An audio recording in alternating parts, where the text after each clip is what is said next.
শ্রীলঙ্কার খবর জানাই আপনাদের। ঘূর্ণিঝড় দিতওয়ার তাণ্ডব চলছে সেখানে, তছনছ শ্রীলঙ্কা, মৃতের সংখ্যা বেড়ে 200 ছুঁয়েছে।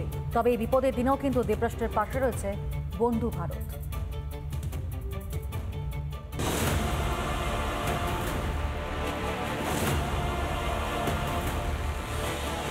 দিতওয়ার ঝাপটায় তছনছ শ্রীলঙ্কা, ভয়ঙ্কর ধ্বংসলীলা শ্রীলঙ্কা জুড়ে। সব থেকে ক্ষতিগ্রস্ত হয়েছে বাদুল্লা। একের পর এক মৃত্যু বাড়ছে, বহু মানুষ নিখোঁজ, রাস্তায় চলছে নৌকা। বন্যায় ধ্বংসযজ্ঞ। পরিস্থিতি মোকাবিলায় জরুরি অবস্থা জারি করেছে শ্রীলঙ্কার প্রেসিডেন্ট অনুরা কুমারা দিশানায়কে। বিপদে শ্রীলঙ্কার পাশে দাঁড়িয়েছে ভারত। শুরু করা হয়েছে অপারেশন সাগর বন্ধু। সরকারের তরফে ত্রাণ সামগ্রী সহ জরুরি সাহায্য পাঠানো হচ্ছে দ্বীপ রাষ্ট্রে। বিপুল ত্রাণ সামগ্রী, ওষুধ নিয়ে শ্রীলঙ্কায় গিয়েছে ভারতীয় বায়ুসেনা, সেই সঙ্গে গিয়েছে উদ্ধারকারী দল। শ্রীলঙ্কার বিভিন্ন এলাকা থেকে বিপর্যস্ত বাসিন্দাদের উদ্ধার করেছে ভারতীয় যোদ্ধারা। কপ্টারের সাহায্যেও চলছে উদ্ধার কাজ। রিপাবলিক বাংলা। ন্যাশনাল হেরাল্ড মামলায় চরম বিপদে সোনিয়া এবং রাহুল গান্ধী। এবার মা ছেলের বিরুদ্ধে এফআইআর করলো দিল্লি পুলিশ। দুজনের বিরুদ্ধেই অপরাধমূলক ষড়যন্ত্রের ধারা দেওয়া হয়েছে। সোনিয়া ও রাহুল ছাড়াও আরো 6 জনের বিরুদ্ধে দায়ের হয়েছে এফআইআর।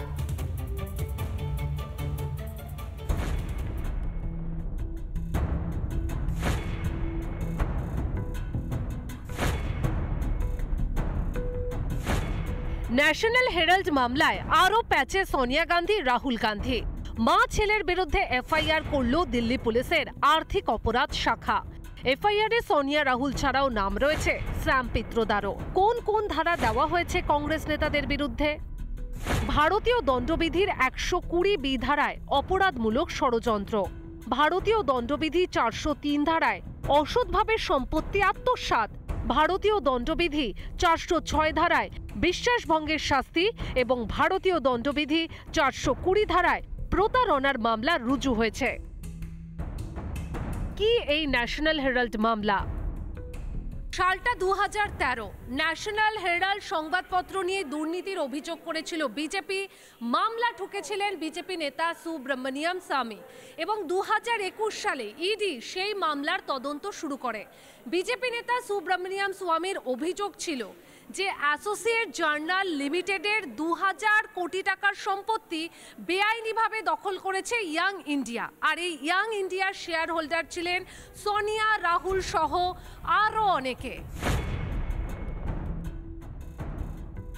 ন্যাশনাল হেরাল্ড মামলায় যেভাবে প্রসিডস অফ ক্রাইম তার বেনিফিশিয়ারি হয়েছেন সোনিয়া গান্ধী এবং রাহুল গান্ধী, তার ফলে দীর্ঘ তদন্ত চালানোর পর এবং আদালতের নজরদারিতে তদন্ত চালানোর পর ইডি এফআইআর করেছে। আমার ধারণা ভারতবর্ষের আইনের ঊর্ধ্বে কেউ না, যত বড় ক্ষমতাশালী ব্যক্তি হন না কেন, আইনি প্রক্রিয়ার মধ্যে সকলকেই যেতে হবে। ভোট চুরির অভিযোগ করেন রাহুল, ইভিএমে গড়মিলের অভিযোগ করেন, অথচ কংগ্রেসের শাহজাদা ও তার পরিবারের বিরুদ্ধে হাজার হাজার কোটি আত্মসাতের অভিযোগ। এবার কি বলবেন রাহুল বাবা? রিপাবলিক বাংলা। নানা ধরনের কন্টেন্ট দেখার জন্য লাইক করুন, শেয়ার করুন আমাদের ফেসবুক পেজ, সাবস্ক্রাইব করুন আমাদের ইউটিউব চ্যানেল। পাশাপাশি অন্যান্য ব্রেকিং নিউজের জন্য অবশ্যই চোখ রাখুন রিপাবলিক বাংলায়।